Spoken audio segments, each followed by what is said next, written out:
Halloween from Delightful, Delicious, Delovely. My name is Christina Lees, and today I am going to do something a little bit different. I'm just going to talk about this ballot initiative that the Humane Society is promoting in California. If you're a Californian, listen up. If you're a Californian that cares about animals, listen up. Even if you are vegan or not vegan or avid meat eater, I think this should concern you all the same. In 2008, California overwhelmingly, like by 2/3, overwhelmingly approved Proposition 2, which was to reduce the amount of suffering from farm animals that are raised for food, and chickens for eggs. Battery cages are these things that chickens stay in. They pack them in so tight into a little 12 by 18 cage that like 5 chickens in there, they can't move. They're stacked up, shitting on each other. They saw their beaks off so they won't peck each other to death. Often their feet grow around the wire mesh because they can't move. Their feet just cling like that to the mesh to cut their legs off to get them out of the cages. It's just massive, massive, massive suffering by the millions of animals. Veal calves, I think everybody's aware of how veal calves are treated in these gestation crates where they're often chest deep in fecal matter and can't turn around. That's the same fate for mother pigs who are laying in gestation crates where they can't stand up. They're just in a cage just big enough to case them like a corset, and their baby pigs can get to their nipples to suckle, but the mother pig can't move. And cows and other animals raised for food don't have it much better.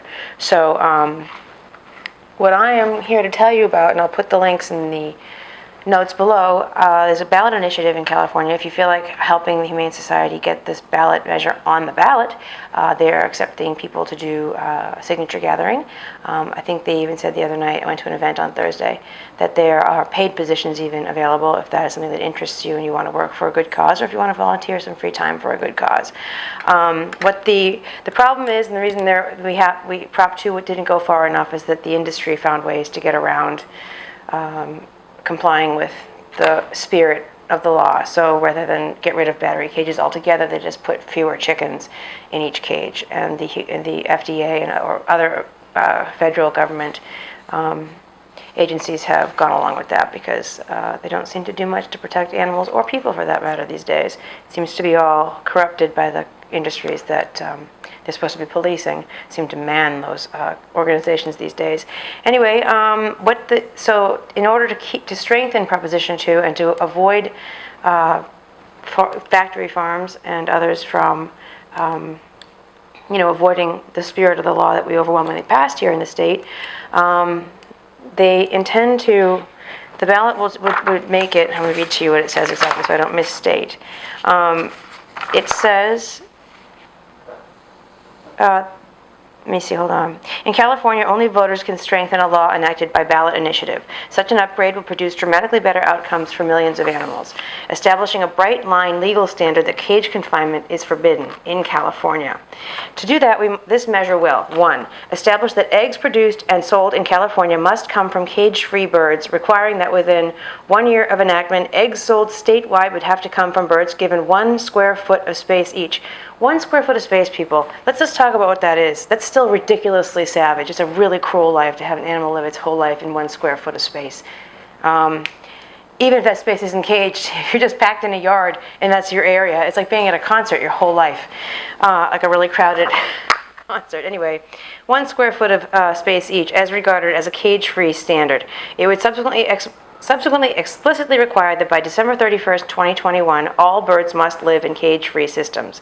2, it will require that pork sold in California come from farms that don't lock pigs in gestation crates.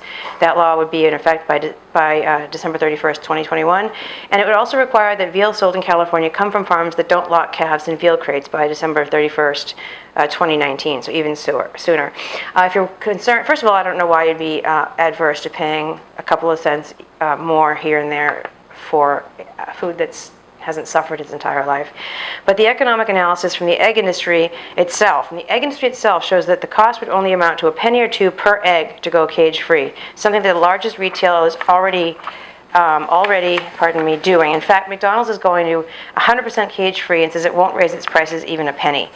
Costco, Walmart, Safeway, and more than 250 other major retailers have similar cage-free pledges with different dates of implementation.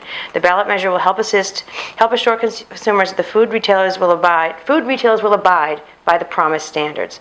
And it lists a bunch of coalitions: Humane League, SPCA of San Francisco, San San Diego Humane Society, the Marin Humane Society, Mercy for Animals, Animal Equality, Animal Humane Medical Association, Compassion Over Killing, a bunch of animal protection agencies support this. So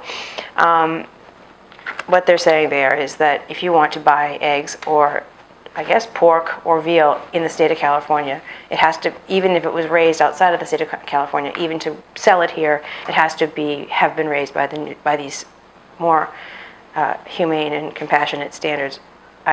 Again, I repeat, 12 inches of space per chicken is not particularly luxurious. It's like being in coach. It's like being on a coach airplane your entire life and never, ever, ever leaving that seat, or ever, ever getting any more space than that, ever.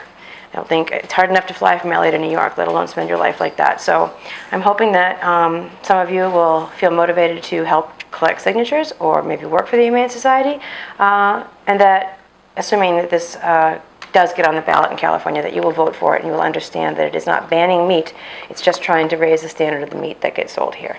So there, that is it. And with that, I wish you again happy Halloween, and yeah, thanks for listening, thanks for caring, and until next time, bye.